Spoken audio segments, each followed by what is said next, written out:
Dito sa Papadudu Stories, ikaw ay hindi nag-iisa. Kadalasan, na sinasalo ng panganay na anak ang responsibilidad ng mga magulang. Responsibilidad na kailangan nilang gampanan para mapabuti ang buhay ng mga nakababatang kapatid. At wala silang ibang pagpipilian kundi ang gampanan, ang responsibilidad na nasa kanilang mga balikat.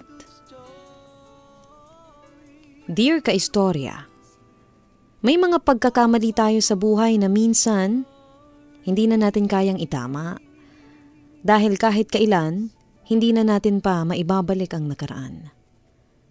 Minsan tuloy, naiisip ko na sana totoo na lamang ang time machine para anumang oras makabalik ako sa nakaraan at makasama ko ulit ang mga mahal ko sa buhay.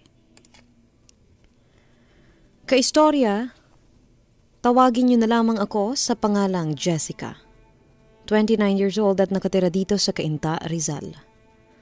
Nagtatrabaho ako sa isang local publishing company. At madalas naming pakinggan dito sa opisina ang inyong YouTube channel. May mga oras pa nga na binabalikan namin yung mga paborito naming kwento na ini-air nyo sa inyong programa. Gusto lang din naming balikan yung saya at lungkot na nararamdaman namin nang mapakinggan namin ang inyong mga kwento. Pero hindi ko naisip noon na gagawin ko tong sulat para makapagbahagi ng kwento ko.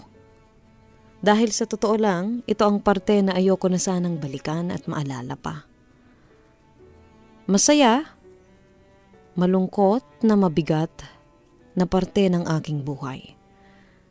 Na sana makapag-iwan ng aral sa ating mga kaistorya na nakikinig ngayon. Dalawa kaming magkapatid ni Ate Trisha. 3 taon ang tanda niya sa akin at hindi ko na nakilala pa ang nanay namin. Namatay siya sa panganganak sa akin. Si tatay na ang nag-alaga at nagpalaki sa amin. Siya na lang ang nagtrabaho mag-isa.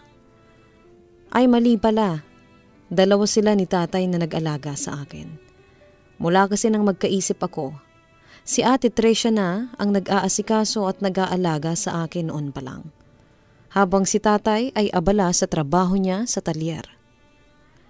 Si ate ang naglilinis ng bahay, naglalaban ng mga damit namin, nagluluto ng pagkain. Nag-aayos ng mga gamit ko para sa school at tumutulong pagdating sa pag-aaral ko. Hindi ko nga naramdaman noon na wala akong nanay. Kasi nandyan palagi si Ate Trisha para sa akin. Tay, kain na po kayo, wika ni Ate Trisha. Nang makapasok sa kusina si tatay, bumaling siya sa akin at nilagyan niya ng gatas ang tasa ko. Inumin mo na yung gatas mo para ubusin mo na yung tinapay mo para hindi ka malate sa school, sabi niya sa akin. Tumango naman ako noon kahit tinatamad pa akong kumilos. Araw kasi ng Lunes, ang pinaka nakakatamad na araw para sa akin. Kumain ka na rin, Trisha, at baka ikaw naman ang malate sa klase mo, wika ni tatay. Ganon ang routine namin tuwing umaga sa komedor ng bahay. Sabay-sabay naming pagsasaluhan ng almusal na inihanda ni Ate Trisha. Mauuna kaming umalis ni tatay. May iwan si ate para saglit na mag-ayos ng mga pinagkainan namin bago siya pumasok sa eskwela. Wala akong ibang ginawa noon kung hindi ang gumising para kumain ng almusal, pumasok sa eskwela, umuwi ng bahay, gumawa ng homework o project, kumain ng hapunan at matulog. Ayaw kasi ni Ate Trisha na tumutulong ako sa mga gawaing bahay. Kaya na raw niya yon mag-isa. Siya raw ang panganay, kaya dapat na siya ang gumagawa ng mga bagay na iyon. Mag-aral na lang daw ako ng mabuti bilang sukli sa pag-aasikaso niya sa gawaing bahay. Kaistorya, nasa first year high school ako at first year college naman si Ate Trisha nang namatay si tatay dahil sa isang aksidenteng pagsabog na nangyari sa talyer kung saan siya nagtatrabaho. Halos gumuho ang mundo naming magkapatid. Kasi si tatay na lang ang meron kami. Hindi namin alam kung paano mag-uumpisang muli. Eto na ang gatas mo. Mainit pa yan kaya maya-maya mo inumin, sabi ni Ate Tricia. Unang umaga na hindi namin kasamang mag-almusal si tatay dahil nailibing na ito kahapon. Salamat ate, tugon ko naman. Sabay kagat ko noon sa tinapay na hawak ko. Saglit na hinipan ng tasa na may mainit na gatas bago humigop ng kaunti. Namayani ang katahimikan sa pagitan naming dalawa habang pinagsasaluhan ng almusal na ginawa ni Ate Tricia. Ilang saglit lang, naramdaman ko ang kunway pag-ubo niya bago magsalita.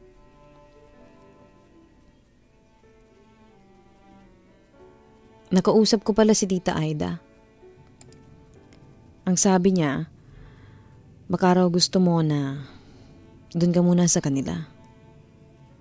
Wika ni ate. Okay lang naman ate. Bakasyon naman at saka hindi naman tayo magtatagal sa kanila. Saan nga? Pangasinan, di ba? Tanong ko. Oo. Sagot ni ate. Pwede naman na doon na muna tayo para hindi ka rin mahirapan sa pag-aasikaso sa akin. Alam ko naman kasi na napapagod ka na rin minsan, lalo na at mag-isa ka lang na kasama ko. Wika ko. Ang totoo,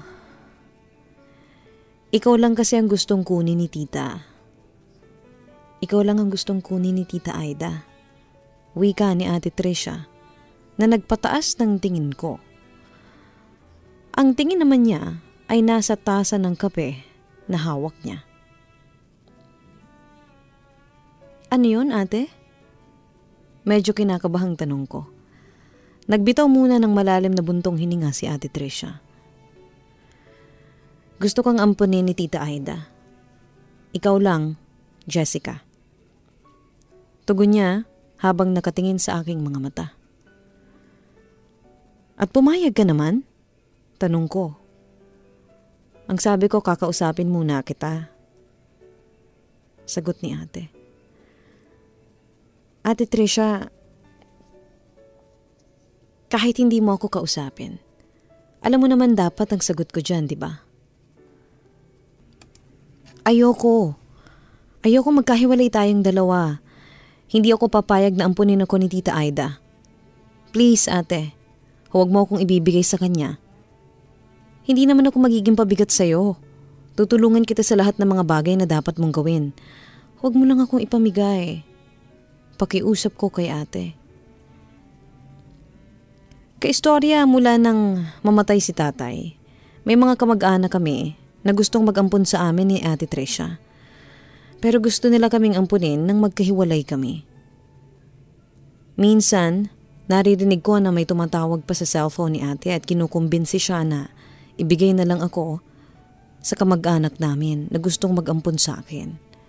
Pero palagi kong pinaparamdam sa kanya na ayokong magkahiwalay kaming dalawa. Nakikiusap ako na huwag niya akong ibigay sa mga kamag-anak namin. Dahil siya lang ang gusto kong makasama. Kaistorya, nangako ako kay Ate Tricia na hindi ako magiging pabigat sa kanya. Gagawin ko ang lahat para makatulong ako sa kung anumang bagay ang pwede kong maitulong sa kanya. Sa kabila ng mga suggestion ng mga kamag-anak namin na ampunin kami nang magkahiwalay, nagdesisyon siya na doon na lang kami sa bahay. Ang sabi niya, nasa tamang edad na rin naman daw siya para magdesisyon para sa aming magkapatid. Kaya sa huli, nasunod din ang kanyang kagustuhan. Hindi kami umalis ng bahay at may ibang kamag-anak naman kami na kahit paano ay tumutulong sa amin financially. Nag-decide na rin si Ate Tricia na mag-working student noon. Nagtrabaho siya sa isang fast food restaurant para may panggastos kami sa bahay at pag-aaral ko. Sinabay niya ang pagtatrabaho sa pag-aaral niya. Doon naman ako nagsimulang mag-aral ng mga gawaing bahay. Hindi naman ako spoiled pero hindi talaga ako sanay magluto o maglaba. Si Ate Tricia nga ang gumagawa kasi ng mga trabahong iyon. Nung nabubuhay pa si tatay. Naalala ko noong unang beses na magsaing ako. Nasunog ko ang kanin kasi hindi ko nabantayan ng tamang oras. Nang sumunod na beses, naging hilaw naman yon at nung sumunod pa ay naging malata. Dahil ayaw ni Ate Tricia na nasasayang ang pagkain, pinagtsatsagaan niya na lang nakainin ang mga niluluto ko kahit ultimo sunog na itlog. Kalaunan, dahil sa kakapractice kong magluto, nagawa ko na rin yun ng maayos. Wow! Mukhang walang sunog na pagkain ngayon dito sa lamesa, wika ni Ate Tricia. Nang makapaghain na ako para sa almusal namin. Sinangag na kanin, pritong itlog at hotdog ang inihanda ko at nakita ko na natuwa talaga ang aking kapatid. Oo ate, inayos ko talaga ang pagbabanday sa mga niluto ko na yan kasi alam ko na maagang pasok mo ngayon. Ito ang kape oh, pag-abot ko sa kanya ng tasa ng kape. Salamat. Late ka na nakatulog kagabi kaya dapat hindi ka na gumising ng maaga para lang maghanda ng almusal ko. Wika niya. Wala naman akong pasok sa school ngayon kaya okay lang sa akin. At saka para pag alis mo, papuntang trabaho mamaya, makakapaglaban naman ako. Tugon ko sa kanya. Napatingin siya noon sa mga kamay ko. May sugat na naman yung mga kamay mo? Huwag ka na maglaba. Ako na lang ang gagawa nun mamaya. Wika ni ate. Ako na ate. Kaya ko namang maglaba. Sabi ko naman. Kaya mo kahit may sugat na yung mga kamay mo dahil hindi ka naman sanay na maglaba eh. Tanong pa niya. Oo, gagamit na lang ako ng gloves dyan para hindi mababad sa tubig ang kamay ko. Kaya ko namang gawin yon at saka para hindi ka na rin masyadong mapagod pa. Tugon ko naman kay ate. Kaistorya, alam ko na halos 3 oras na lang ang naitutulog ni ate dahil sa trabaho at pag-aaral niya. May mga oras nga na halos idlip na lang ang nagagawa niya. Para lang hindi kami magipit sa bahay.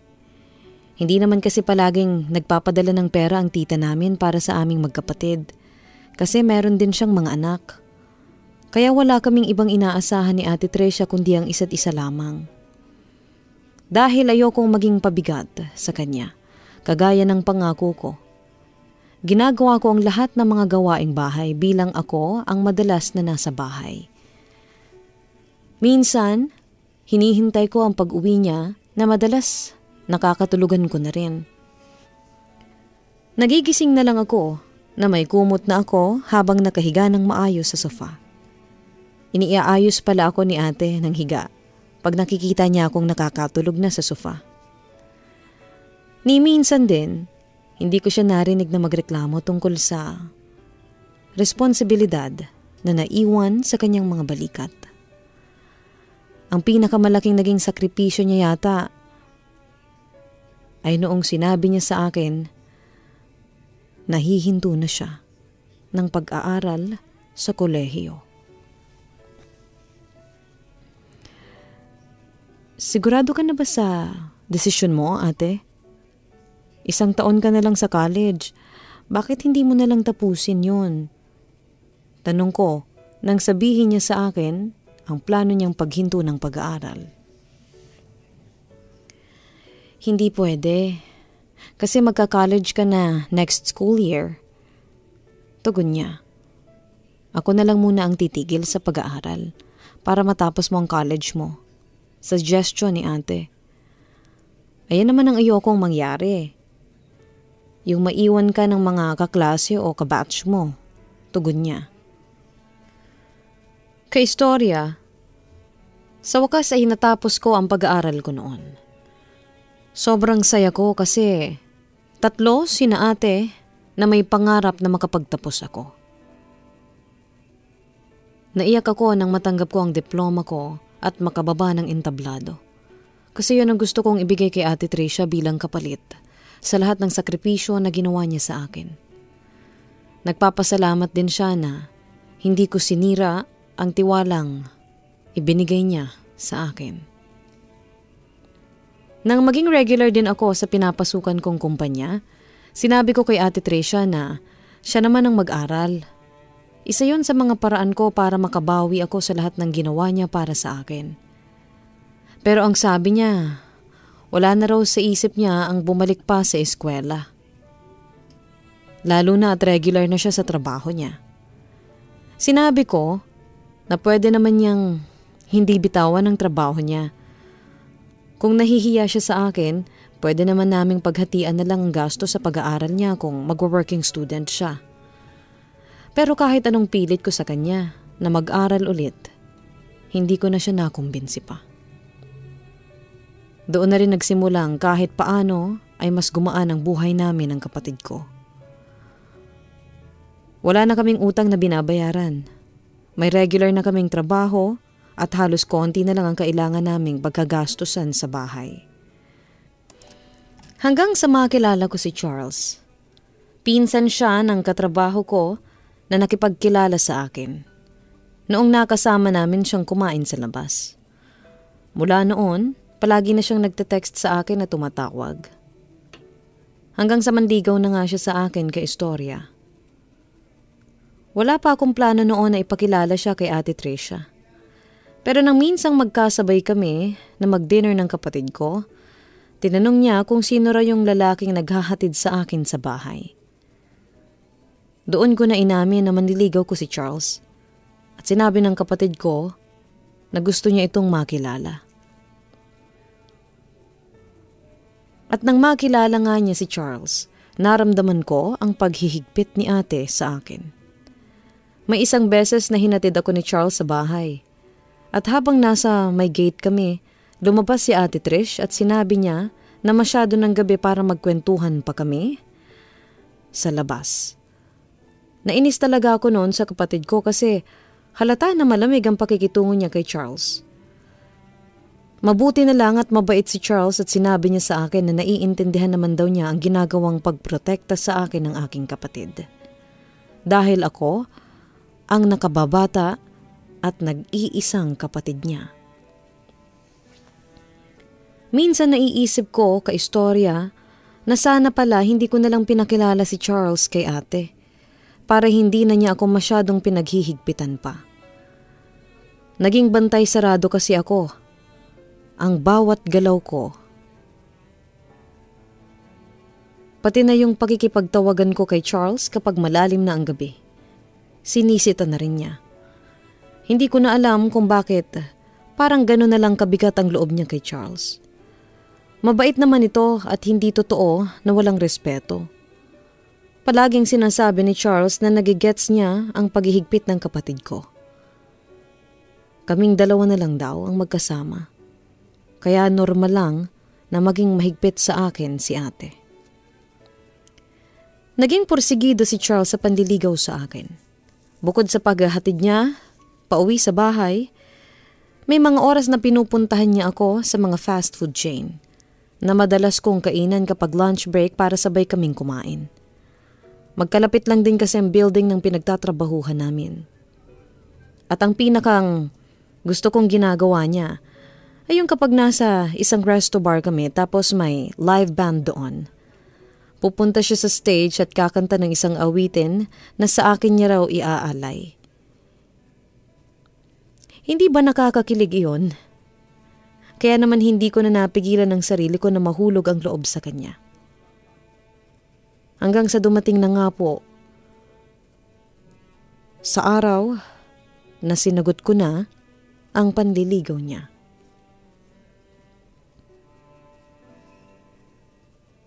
Pero nalaman iyon ni ate.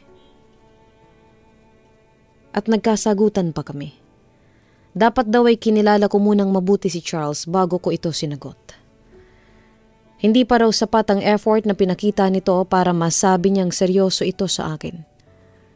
Nang dahil doon, hindi ko na napigilan ang sarili ko na sabihin kay Ate Tricia na nasasakal na ako sa pagiging overprotective niya sa akin. At mula noon, naging malamig na ang pagkikitungo namin sa isa't isa. Magkasama kami sa bahay, pero hindi kami nagkikibuan.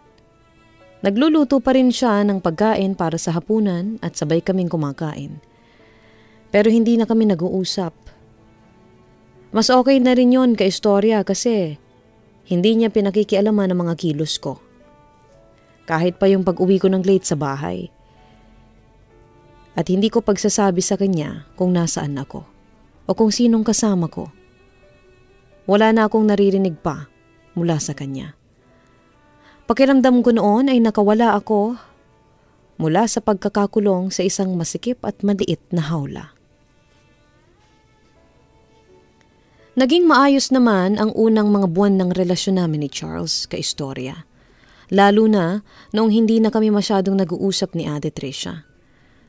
Sabi nga ni Charles, okay din pala yung hindi kami nagkikibuan ng kapatid ko. Kasi hindi ako palaging tumitingin sa aking relo. Kapag kasi magkasama kami ni Charles, palagi akong nag-aalala na baka malate ako ng uwi. Mapapagalitan ako ni ate. Palagi akong walang peace of mind kakaisip sa sermon na naghihintay sa akin sa bahay. Pero dahil sa malamig na pakikitungo namin sa isa't isa ni ate, sa loob ng bahay, naging malaya na ang pagkilos ko. Akala ko noon, tuloy-tuloy na yung pagiging maayos ng relasyon namin ni Charles. Kaya lang, bigla na lang siyang nagbago. Hindi niya na ako masyadong tinetext, tinatawagan o niyayayang mag-date. Madalas ding mainit ang ulo niya kapag magkasama kami. Ang palagi naman niyang dahilan ay ang trabaho niya pero hindi po ako naniniwala. Iba kasi ang pakiramdam ko noon. Hanggang sa aminin sa akin ng pinsan niya na may iba nang kinalolokohan si Charles. Binigay pa nito ang address ng bar kung nasaan si Charles at ang babae nito na kaagad kong pinuntahan. Hindi na po ako nagdalawang isip ka-istorya na puntahan si Charles sa address na binigay sa akin ng pinsan niya. Sa loob ng resto bar ay nakita ko siyang nakahawak sa kamay ng isang babae. At gusto na kaagad sumabog ng puso ko sa matinding galit na aking nadarama.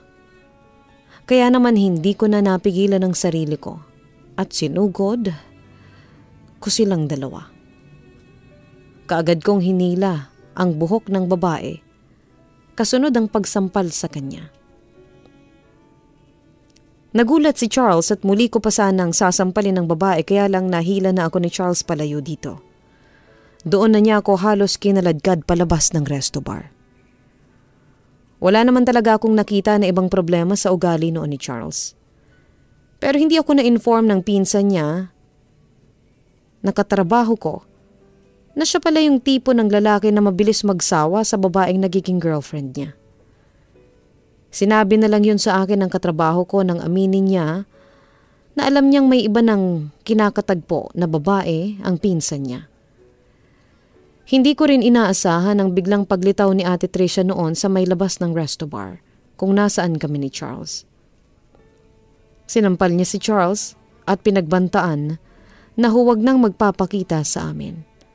Bago ako hinila pa uwi, pasakay ng taxi. Pero nang makauwi na kami sa bahay ng kapatid ko, doon niya sinabi na alam na niya ang tungkol sa pambababae ni Charles.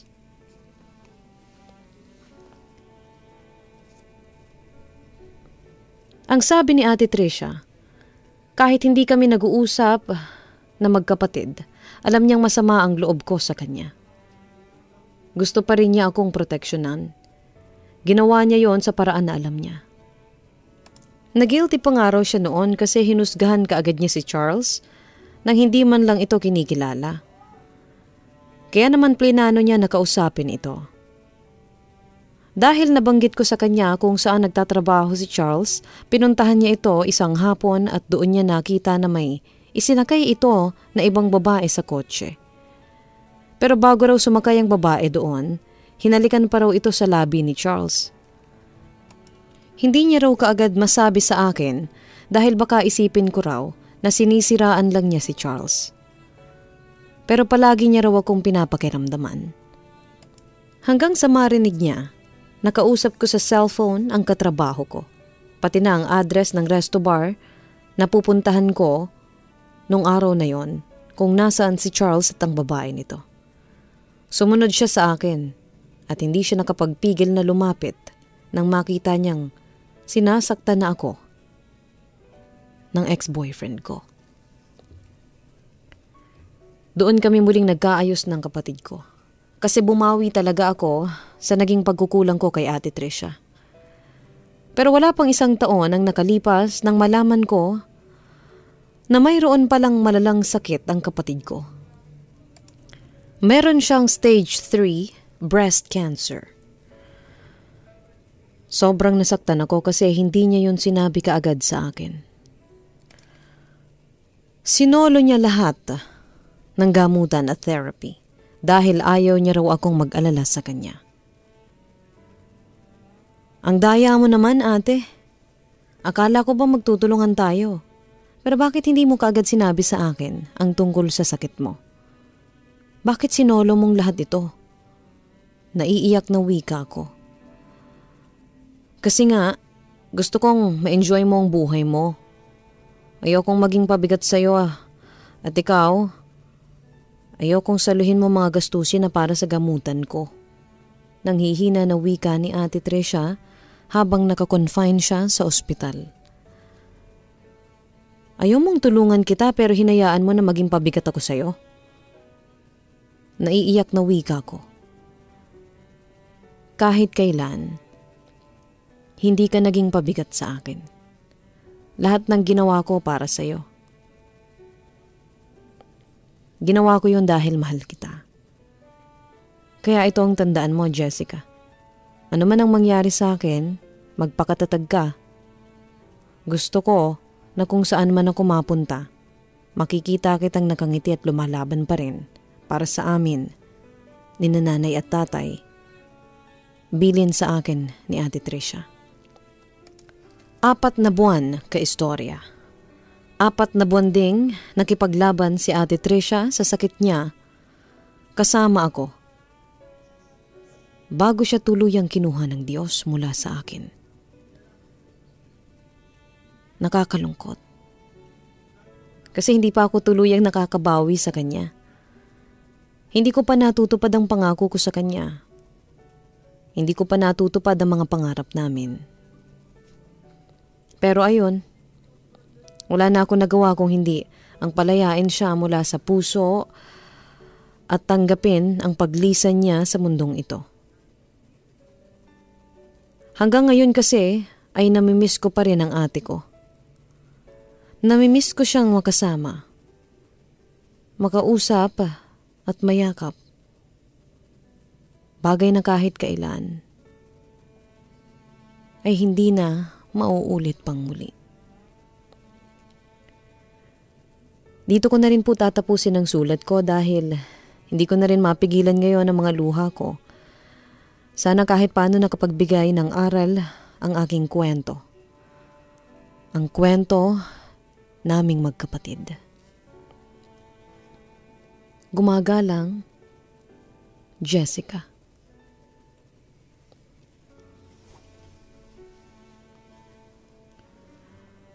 Maraming salamat, Jessica, sa pagsulat mo dito sa ating YouTube channel. Alam ko na hindi naging madali para sa'yo ang balikan itong bahagi ng buhay mo.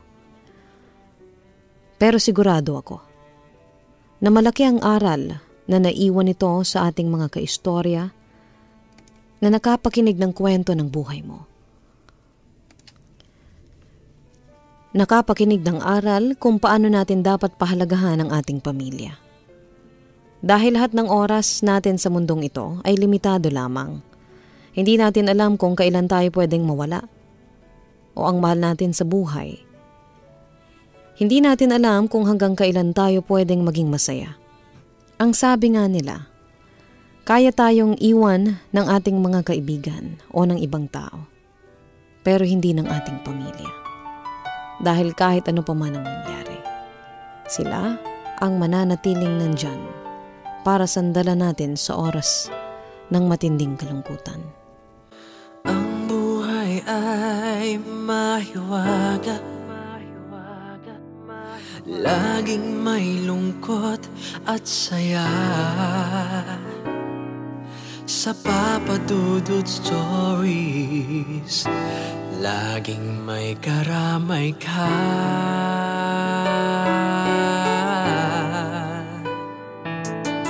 Mga problemang kay bigat, dito ay pakikinggan ka. Sa Papa Dudut Stories, kami ay iyong kasama. Dito sa Papa Dudut Stories, ikaw ay hindi nag-iisa.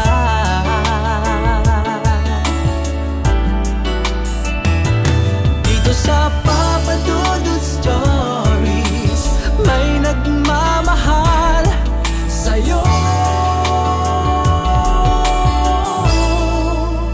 Papa Dudut Stories, Papa Dudut Stories, Papa Dudut Stories.